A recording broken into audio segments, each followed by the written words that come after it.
Hey everybody, how's it going? I'm here to show you some stuff that I've been doing recently with sort of in-house invisible building tools, I guess. So for those of you who don't know, I run a independent Irish Shopify studio called Invisible Building, and at Invisible Buildings, and we are focused on Shopify. We're Shopify partners. We're based in Belfast.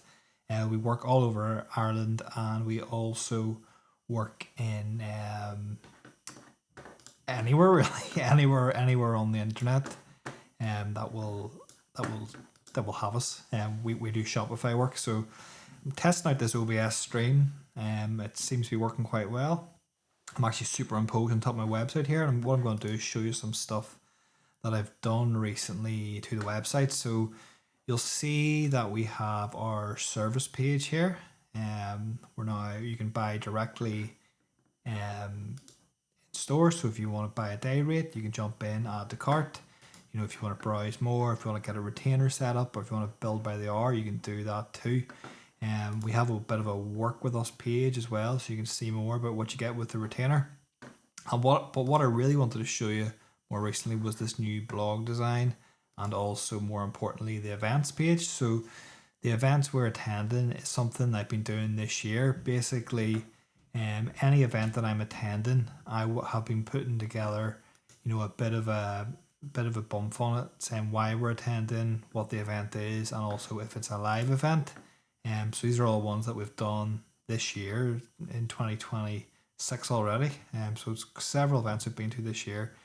These are three that are coming up. But you can get in and you can see why we're attending, and you can also, if it's an open invitation, you can actually join it.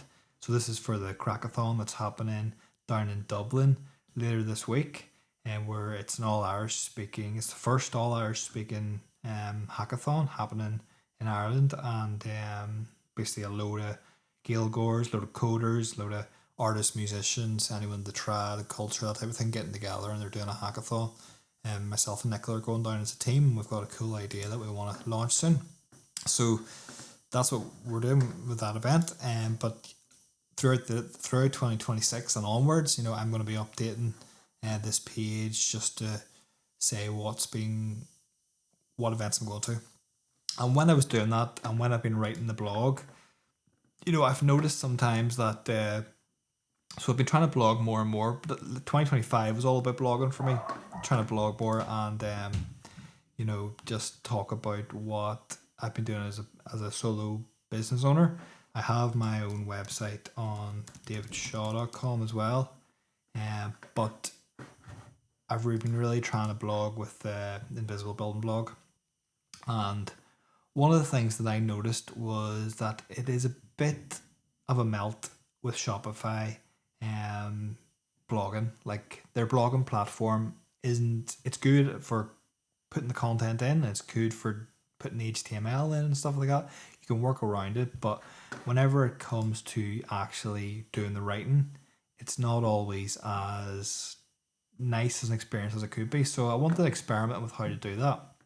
And what I started looking into is the actual Shopify API. And basically, by an API, that means that I can send data to my website without having to actually log in to the Shopify front end or back end. It's a pretty cool way of doing things.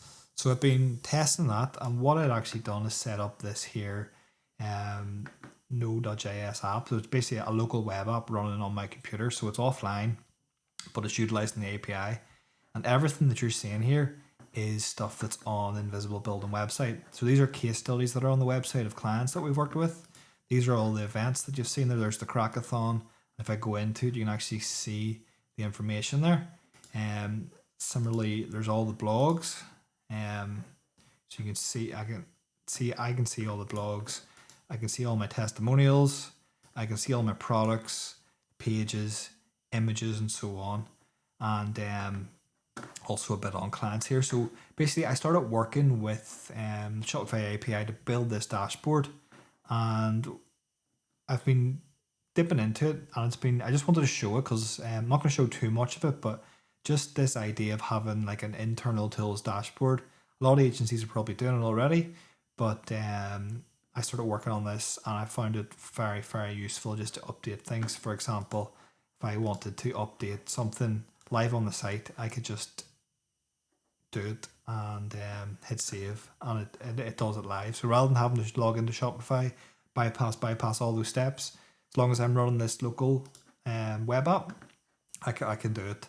I've also built in my own to-do list, so I can actually write to-dos, and I've actually built in Claude into this too, so it means that Claude can actually write some to-do lists for me, or maybe I can actually write to-dos and then Claude will review if that's work to do.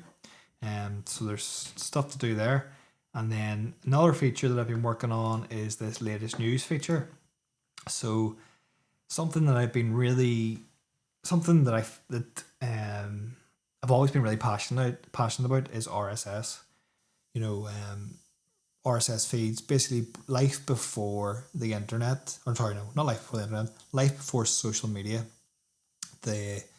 We used RSS feeds to consume our information, and basically an RSS feed is a link effectively, or a string of text that lets you pull down the latest news from a blog or a news website or whatever.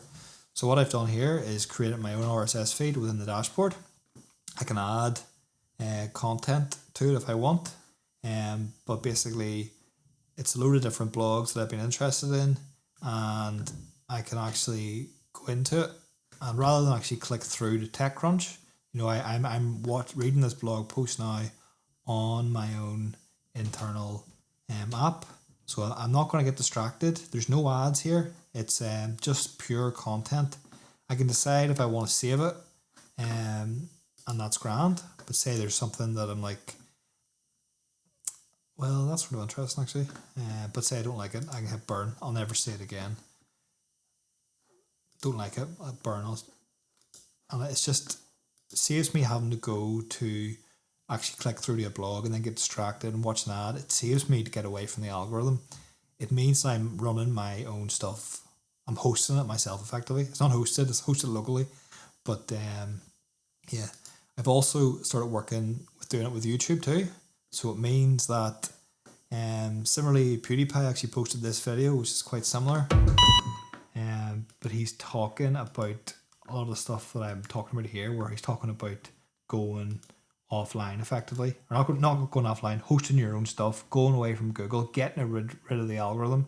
He talks about how he thinks that we have wrecked our brains with the algorithm, and it's very important to get away with it. So something to do here is just, rather than have to go to YouTube, you know yourself, you go to YouTube, you'll maybe see an ad, you'll maybe watch another video, you'll maybe go to a recommended video, boom, boom, boom, suddenly you're there for half an hour.